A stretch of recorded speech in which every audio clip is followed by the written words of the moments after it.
जरा सोचो, अगर एक शाओलिन मॉन्क एक आम स्कूल में पढ़ने लगे, क्या हालत होगी बाकी बच्चों की। कुछ ऐसा ही होता है हमारी आज की कहानी में। कहानी की शुरुआत होती है ली नाम के एक लड़के से, जो एक शाओलिन गुरुकुल में कुंफू सीखता था। वो जन्म से ही यहाँ पर ट्रेनिंग ले रहा था। एक दिन ली गुरुकुल के मंदिर में गया और माफी मांगी, क्योंकि अब जो वो करने वाला है वो शायद सही नहीं होगा। उसी वक्त एक योद्धा ने साइड से उस पर हमला कर दिया। अचानक हमले से ली चौंक गया, लेकिन उसने जैसे तैसे वार का सामना किया। योद्धा ने उसे दीवार पर फेंक दिया, लेकिन ली कूदकर वापस आ गया। उसने हवा में ही योद्धा के सीने पर वार किए और कुछ ही पलों में उसे हरा दिया। इसके बाद बारी आई एक तलवारबाज योद्धा की। ली ने उसे भी अपनी काबिलियत से धूल चटा दी। इसके बाद वो तीसरे योद्धा की ओर बढ़ा। हालांकि वो योद्धा ध्यान में बैठा था, लेकिन फिर भी ली के आने की आहट सुनकर उसने अपनी माला शीशे में दे मारी, जिससे ली की आंखें चौंधिया गई। अगले ही पल में उसने ली को उठाकर जमीन पर पटक दिया। योद्धा बस जीतने ही वाला था कि ली फिसल कर बच गया और फिर दोनों में जबरदस्त लड़ाई शुरू हो गई।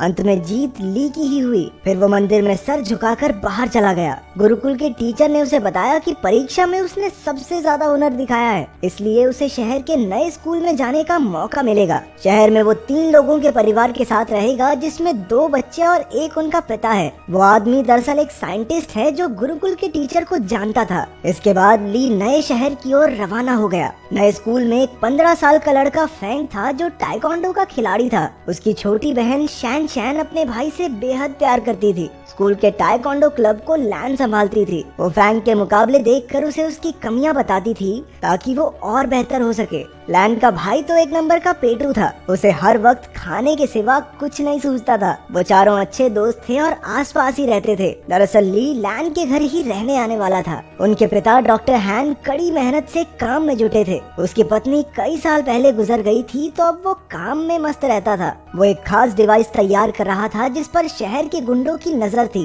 डॉक्टर हैन ने बच्चों को कॉल किया, पर लैन खुश नहीं थी, क्योंकि उसके पिता कभी घर ही नहीं आते थे। डॉक्टर हैन ने जल्द ही आने का वादा किया और उन्हें एक तोहफा खोलने को कहा, जो उसने घर पर भिजवाया था। असल में उस डब्बे में वही डिवाइस था जो वो गुंडे चुराना चाहते थे। तभी ली ने दरवाजा खटखटाया और लैन उसे अंदर ले आई। वो उसे उसका कमरा दिखाने ले गई और उधर उसके पिता को गुंडों ने बंदी बना लिया। उस गैंग के लीडर लैरी ने डॉक्टर हैन को धमकाकर उससे वो डिवाइस मांगा। डॉक्टर हैन ने कहा कि ऐसा तो कोई डिवाइस है ही नहीं। उसने बताया कि वो तो एआई टेक्नोलॉजी पर काम कर रहा है, जिससे कि उसके बच्चे अपनी माँ की आवाज वाले रोबोट से बात कर सकें। लेकिन लैरी को उस पर विश्वास नहीं हुआ। उसने सीसीटीवी फुटेज से पता लगाया कि वो डिवाइस तो डॉक्टर हैन के घर जा चुका है। फिर लैरी के 2 चेलों ने आगे बढ़कर डिवाइस चुरा कर लाने का जिम्मा ले लिया। स्लॉपी और फिस्ट काफी खुश थे, क्योंकि गुंडे बनने के बाद ये उनका पहला मिशन था। उन दोनों ने अजीबोगरीब कपड़ों से भेष बदला और लैन के घर के बाहर जाकर खड़े हो गए। उनमें से एक ने रात को अंदर घुसने का फैसला किया, लेकिन फिर दूसरा कहने लगा कि बच्चों ने स्कूल चले ही जाना है, दिन में चुरा लेंगे भाई, क्या हो गया। घर में ली नए शहर के तौर तरीके सीख रहा था। उसने लैन को ताइक्वांडो मैच देखते हुए देखा, तो उसे भी ये खेल दिलचस्प लगा। रात को जब वो ध्यान में बैठा, तो यू की वीडियो गेम की वजह से उन दोनों में बहस छिड़ गई। लेकिन जल्द ही दोनों मिलकर वीडियो गेम का मजा उठाने लगे। उधर लैन ने अपने कमरे में जब वो तोहफे का डिब्बा खोला, तो उसमें एक पांडा की चेन निकली। वो नहीं जानती थी कि दरअसल ये पांडा वो पेन ड्राइव है, जिसके पीछे वो गुंडे कब से पड़े हैं। जब लैन ने बटन दबाया, तो पांडा ने उसे पासवर्ड रखने को कहा। तभी लैन ने कहा कि कैसा पासवर्ड, और अनजाने में यही पासवर्ड सेट हो गया। फिर पांडा को ऑन करने पर उसे पता चला कि उसमें उसकी माँ की आर्टिफिशियल इंटेलिजेंस वाली आवाज है। अगली सुबह ली यू और लैन के साथ स्कूल के पहले दिन के लिए निकल पड़ा। उन दोनों गुंडों ने बच्चों को बाहर जाते देखा और अपने प्लान को अंजाम देने का फैसला किया। लेकिन तभी उनमें से एक की नजर उस पैंडा की चेन पर पड़ी, जो लैन ने अपने बैग से टांग रखा था। अब उन्होंने लैन से वो डिवाइस छीनने का प्लान बनाया। रास्ते में लैन ने ली को फैंग से मिलवाया। उसी वक्त एक गुंडे ने चुपके से की चेन चुरा ली और वहाँ से भाग गया। तभी ली ने उसे देख लिया और अपनी फुर्ती दिखाते हुए उसने गुंडे को झट से पकड़ लिया। तभी फैंग भी उसका साथ देने आ गया और दोनों ने मिलकर उस गुंडे की खूब धुलाई की। लेकिन वो गुंडा अब भी नहीं माना और एक बार फिर से पैंडा चुरा कर भाग निकला। अब की बार उन सभी दोस्तों ने मिलकर उसे कचरे के डब्बे में फिट करके सड़क से लुढ़का दिया। फिर स्कूल में ली की क्लास के बच्चे एक शाओलिन योद्धा को देखकर हैरान रह गए। वो उससे पूछने लगी कि क्या कभी वो शादी कर सकता है। वो उससे उल्टे पुल्टे सवाल पूछने लगे। तुम कभी शादी कर सकते हो क्या? भाई कुंफू करके दिखा दे भाई। हाँ, एक बार दिखा दो। हाँ, एक बार भाई एक बार कुंफू करके दिखा दे भाई, मजा आ जाएगा।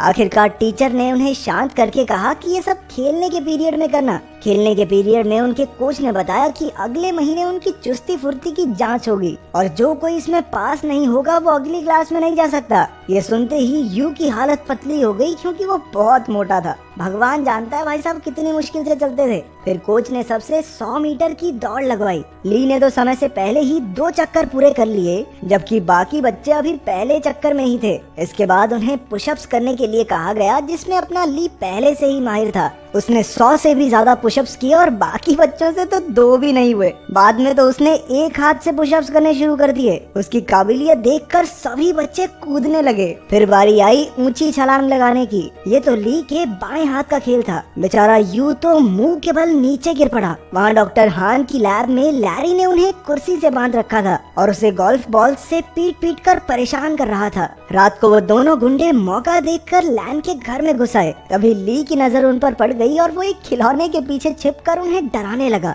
लेकिन उन्होंने जल्द ही उसे देख लिया और मौका देखकर उस पर हमला कर दिया। जब लैन वहाँ पहुंची तो गुंडों ने पैंडा चुरा लिया और फरार हो गए। ली ने लैन और यू को सारी कहानी बताई, लेकिन उन दोनों को लगा कि वो मजाक कर रहा है। इसके बाद हम देखते हैं कि वो दोनों गुंडे अपने मुंह में गोल्फ बॉल्स भरकर लेटे हुए थे। असल में उन्होंने गलती से पैंडा की चेन की जगह वैसा ही दिखने वाला एक परफ्यूम चुरा लिया था। लैरी को एक खास डिवाइस 3 दिन के अंदर किसी कंपनी को बेचना है और इसीलिए अब उसे बेचैनी होने लगी। उसने बड़े गुस्से में उन दोनों गुंडों की गोल्फ बॉल से निशाना लगाया और उन्हें धमकाकर जल्द से जल्द वो खास डिवाइस लाने का ऑर्डर दे दिया। अगले दिन स्कूल में सारे बच्चे फैंग का टाइकोंडो मुकाबला देख रहे थे। वहीं यू और शैन शैन पीछे बैठी 2 बदसूरत लड़कियों के बारे में बातें करने लगी। ये लड़कियां कोई और नहीं बल्कि वो दोनों गुंडे ही थे जो भेस बदल कर वहाँ आए थे। उन्हें लैन के बैग पर वो पैंडा दिखाई दिया और दोनों उसे चुराने के लिए सही मौके का इंतजार करने लगे। उसी वक्त ली ने फैंग को एक मुकाबले की चुनौती दी।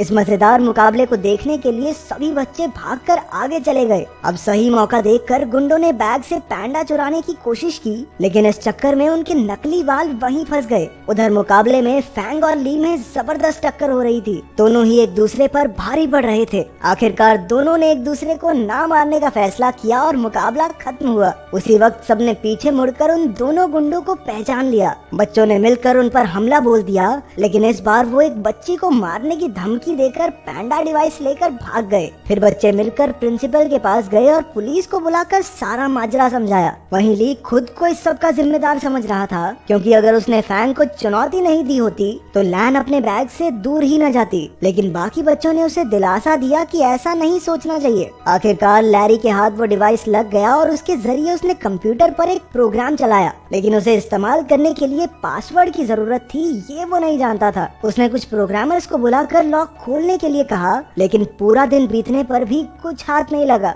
अब लैरी के गुस्से की सभी हदें पार हो गई थी। तभी उसने डॉक्टर हैन के फोन पर उसकी बेटी का मैसेज देखा। लैन चाहती थी कि उसके पिता उसके जन्मदिन के लिए कल घर आ जाएं। लैरी ने डॉक्टर हान की तरफ से कल पार्टी में पहुंचने का वादा कर दिया। अगले दिन लैन और उसके दोस्त जन्मदिन की पार्टी की तैयारी कर रहे थे। बाकी सब लैन को घर में अकेला छोड़कर उसके लिए तोहफे लेने गए। तभी लैन को उसके पिता का मैसेज मिला कि वो घर के बाहर आ गया है, लेकिन जैसे ही वो बाहर निकली उसे किसी ने अगवा कर लिया और गाड़ी में डालकर ले गया। उसी वक्त ली और उसके दोस्तों ने लैन को वैन में देखा और अपनी साइकिल्स लेकर उसका पीछा करने लगे। अंत में सब डॉक्टर हान की लैब में पहुंचे और लैन को ढूंढने लगे। वहीं लैरी और उसके बिजनेस पार्टनर में बहस छिड़ी हुई थी, क्योंकि लैरी उस खास डिवाइस को कल बेचने वाला था, लेकिन अब तक उसे उसका पासवर्ड तो पता नहीं। अब लैरी गुस्से में लैन के गले पर चाकू रखकर उससे पासवर्ड पूछने लगा। लैन ने जवाब दिया, कैसा पासवर्ड? और उसी वक्त वो प्रोग्राम चालू हो गया। बाहर शुरुआत वाले दोनों गुंडे अड्डे की रखवाली कर रहे थे।